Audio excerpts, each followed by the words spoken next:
Hello, and welcome to the introduction for my new YouTube series based on my book, Balance Me.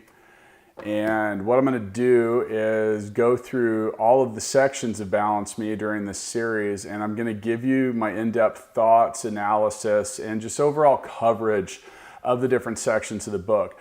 In my announcement for this series, I mentioned that one of the most popular requests that I've had since the book came out is when will it be available on Audible? While I do have plans to do that, I want to kind of do this version of it too. I feel like it's going to give all of you a chance to get to know me better and understand my perspective and some of the things involved with not only why I wrote Balance Me, but how to really practically apply it to your life.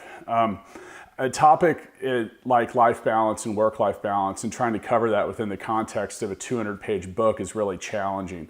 Actually, during the process of the book, my editor, Patrick Price, who has worked on 11 New York Times bestsellers and is really a specialist in what they call narrative nonfiction, had really urged me to keep the subject matter short and concise. And that meant we couldn't really get too broad because of the wide variety of topics that are covered during the book. So, if we had, it would have ended up being like a 600-page book, and we really wanted to avoid that. So anyway, there's a few things that I want to address. And before, I want to kick this series off by first off giving you an introduction to Balance Me. And I think one of the popular questions has been, why did I write the book?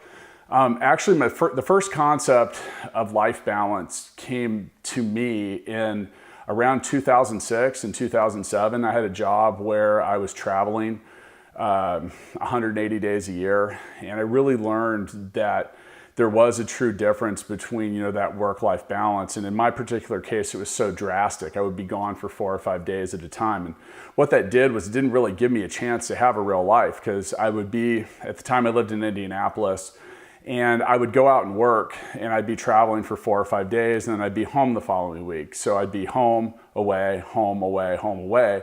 And it really took its toll. I wasn't able to live a normal life. It affected relationships and a whole bunch of other things that were relevant to me at the time. Now, also at the time, I had a big focus in my life on the physical side of things, meaning I worked out a lot and stuff like that. And I really came to realize in the years that followed that, I heard the term work-life balance, and you can't really simplify it into just those two. So I've taken it to a different level, and I have what I call the 3 Ps, which is personal, professional, and physical. And in my book, I try to help the reader find a healthy balance between the 3. So then the next question is, well, what is a healthy balance? First off, it's different for everyone. What makes you happy might be completely different than what makes me happy. And then also we have different phases in our life in which different levels of balance might be better suited for us to find happiness. But overall, your definition of balance is what's important to you, and trying to find that is a challenge. Now, everyone wants this so-called balance. And in fact, there's actually people that don't believe that work-life balance exists. On some level, I'm one of those people. I will directly tell you in the book that finding balance is a very difficult and challenging process. When you do find it, you're likely to not have it for a long time. So it's actually that act of looking for it that keeps you sane. And it makes you realize that constant evaluation and analysis of, hey, I'm working too much, or I'm playing too much, or I don't have a strong enough focus on the physical side of my life. Being aware of that is the first step in making sure that you can fix it. So, that being said, there's a few things that are really important. And keep in mind, this is the realist guide to a successful life. And I'm going to tell you during this series, I'm not going to fluff your pillow. All right. I'm a very direct person, and I cut right down to the cause, and I don't treat symptoms. So with that, there's a few absolute rules that you have to understand. First off, change is not easy.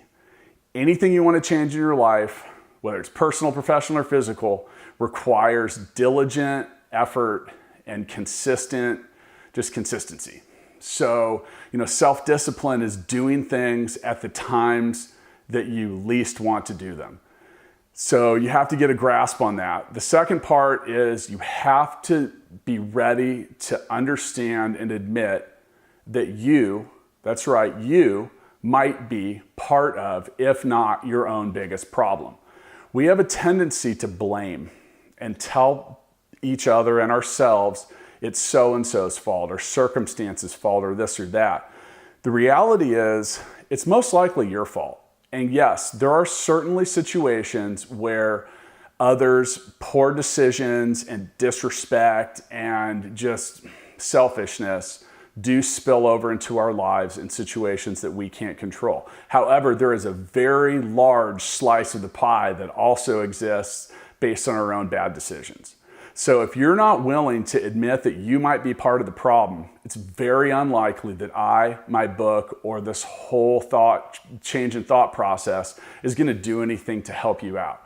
The third part is understanding that you can't just look at and evaluate the stuff that we're going to talk about during this series and just fix it and then you're good. It requires constant review. It requires a lot of adjustment. And it's really about a total philosophical change about the way you look at life and the way you look at your overall balance amongst your personal, professional, and physical life. That being said, how am I going to help you change? Well, first off, we're going to evaluate all parts of your personal, professional, and physical life. We're going to find the things, the little things in your life that seem to be causing you problems and getting in the way of your success or you finding what you want. And we're going to start to correct them on a one-by-one basis. I talk a lot about the act of setting goals. And you've probably already heard how important goals are, blah, blah, blah. There's nothing revolutionary there. However, going forward, you have to stop thinking of most of your goals as one singular action. I like to use the example of purchasing a home.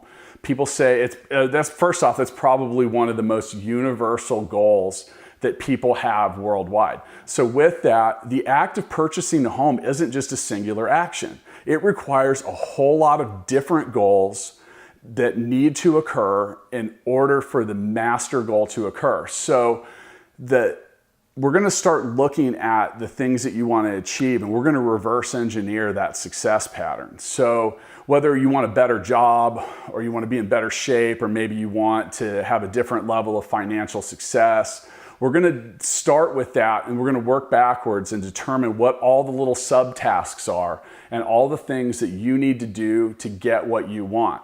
And then with that, we're also going to take a really strong examination of what needs to occur in your life to make these things occur. We're going to eliminate the low value tasks, and we're going to then replace them with ones that move you towards your goal. Anyway, thanks for your attention, and I'm looking forward to seeing you soon.